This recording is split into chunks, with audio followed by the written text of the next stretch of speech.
Assalamualaikum warahmatullahi wabarakatuh. Perkenalkan, saya Cornelia Riani Putri dari Manajemen Perdagangan Universitas 11 Maret.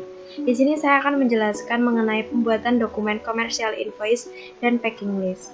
Nah, sebelumnya, apa sih commercial invoice dan packing list itu? Nah, packing list merupakan dokumen packing atau pengemasan yang menunjukkan jumlah, jenis, serta berat dari barang ekspor atau impor, sekaligus merupakan penjelasan dari uraian barang yang disebut dalam commercial invoice. Nah, packing list ini dibuat oleh perusahaan yang melakukan pengemasan secara langsung dari barang-barang tersebut. Fungsi dari packing list ini adalah untuk memudahkan dalam mengetahui isi barang dalam peti apabila sewaktu-waktu terjadi pemeriksaan. Selanjutnya yaitu commercial invoice. Apa sih commercial invoice itu? Commercial invoice merupakan dokumen, nota, atau faktur penjualan barang ekspor atau impor yang diterbitkan oleh penjual atau eksportir. Berikut merupakan contoh dokumen packing list dari perusahaan CV Sera Trading yang beralamatkan di Semarang. Selanjutnya yaitu contoh dokumen commercial invoice dari CV Sera Trading juga. Selanjutnya yaitu pembuatan dokumen packing list dan invoice. Pertama yaitu dokumen packing list. Pada bagian atas harus diberikan identitas dari perusahaan eksportir itu sendiri, yang mana terdiri dari nama perusahaan, lalu alamat perusahaan, telepon, dan fax mail. Kemudian juga diberikan jenis dokumen itu, apakah dokumen tersebut packing list atau dokumen tersebut invoice. Juga terdapat nomor dan tanggal packing list tersebut. Selanjutnya yaitu ada consignee atau importir. Nah, pada consignee ini juga sama pada bagian eksportir, harus memuat nama perusahaan, kemudian alamat, telepon, fax mail. Kemudian bisa juga ditambahkan dengan kode pos dan ATTN atau attention yang merupakan penerima dari surat tersebut. Nah, pada dokumen packing list perusahaan Sera Trading ini, pembelinya merupakan Shuozhuang Creative Music Corporation Limited dari Cina dan penerimanya adalah Mr. Kim. Selanjutnya yaitu notify party. Notify party ini merupakan pihak ketiga setelah consignee, yang mana merupakan perusahaan Sangwoo Music Corporation Limited yang beralamatkan di South Korea, di Seoul. Selanjutnya yaitu port of loading atau pelabuhan muat. Nah, pelabuhan ini merupakan pelabuhan negara eksportir, yang mana pelabuhan tersebut adalah Tanjung Emas yang beralamat di Semarang, Indonesia. Setelah itu ada destination. Destination ini merupakan pelabuhan tujuan atau pelabuhan di negara importir. Pelabuhan tersebut bernama Pelabuhan Qingdao di Cina. Kemudian selanjutnya ada container number atau nomor kontainer. Nah, nomor kontainer ini pada umumnya terdiri dari 11 digit angka.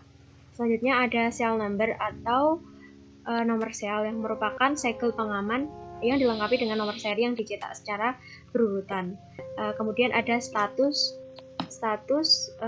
yaitu ukuran dari kontainer tersebut. Nah, pada dokumen ini ukuran kontainer tersebut adalah 20 feet. Selanjutnya ada gross weight. Gross weight ini merupakan berat kotor dari barang tersebut, yaitu 9.201,3 kg.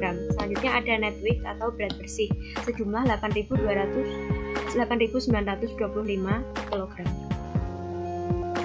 Selanjutnya yaitu detail barang. Nah, detail barang ini berisi mengenai description of good atau deskripsi barang. Barang yang diperdagangkan pada transaksi ini yaitu kayu berjenis sonokeling S4S grade A atau B.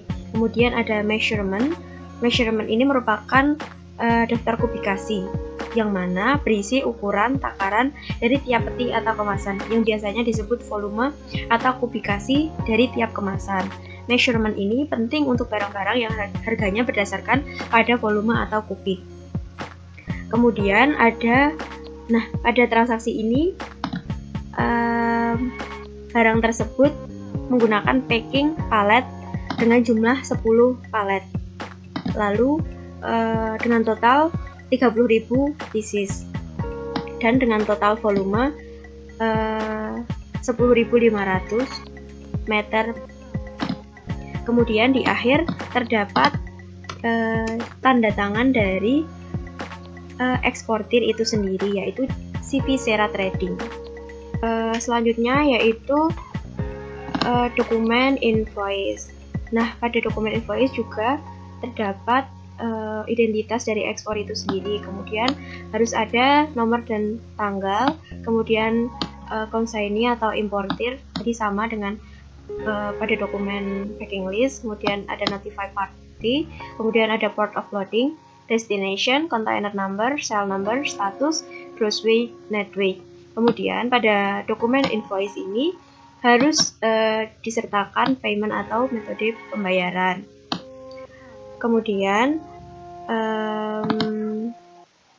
pada dokumen invoice juga harus dijelaskan mengenai cara penyerahan barang. Nah, pada transaksi perdagangan ini penyerahan barang tersebut menggunakan Incoterm CIF atau Cost Insurance and Freight.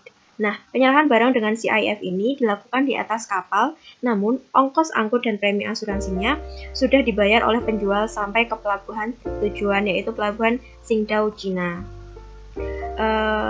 Kemudian yang paling penting ditulis pada invoice yaitu harga per piece barang tersebut. Kemudian harus juga disertai dengan total harga barang keseluruhannya. Nah, ini yang paling penting pada isi dalam dokumen invoice. Dapat ditarik kesimpulan dari perbedaan antara dokumen packing list dan invoice, yaitu pada dokumen packing list lebih menekankan kepada jumlah barang dan ukuran, sedangkan pada dokumen invoice lebih menekankan pada harga serta Incoterm dan sistem pembayaran, metode pembayaran. Demikian yang dapat saya sampaikan. Saya mohon maaf apabila terdapat kata yang kurang berkenan dan kurang tepat. Terima kasih atas perhatiannya. Wassalamualaikum warahmatullahi wabarakatuh.